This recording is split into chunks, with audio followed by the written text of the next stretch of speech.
ta kai shekara 15 na san cewa akwai mamura a jikinta. Kadiba ka ga yadda suka keta mai ƴata haddi. Yarinya karaba kamar wannan bata ji ba bata gani ba. Ba mu so haka ya kasance ba. Mun ga yarinyar ne tana da garin jiki. Ashe karamar yarinya ce. Ka san ku za ku tsaya ku yana ta roƙon Allah a masallaci kuna ta roƙon Allah ya biya muku bukatun ku. Sai Allah ya kawo maka arzikin sai ka ce ba ka so. Kun fi so ku rinka zama a tsiyace ne? Oga, ka shiga tsakaninmu da wannan. Wallahi kai hankali da kanka. Zama ɗaya zan maka rak. Kai kogo ne sai da hayaki. Ka cutar da ni.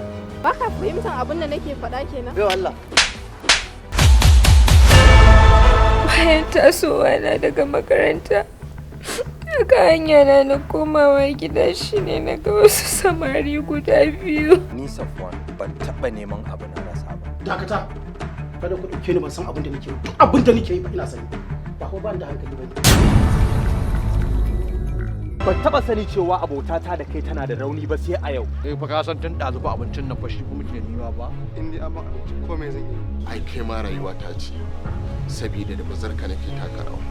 Duk abin da nake yi duk sabida kai ne. Yarinyar fa ba laifi. Duk da cewa ko da wani lokaci tana cikin hijabi, hakan bai bayyana siffofin kyan da take da shi ba.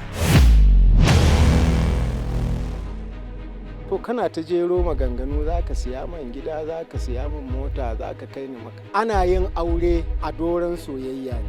Ai dama na faɗa maka zan bullo mata inda ban taɓa tsammani ba. Me zai hana ka bada kuɗin abuci wajen kawai? Yau kwana biyu kenan ba na cikin haici. Ka je kan istighfar.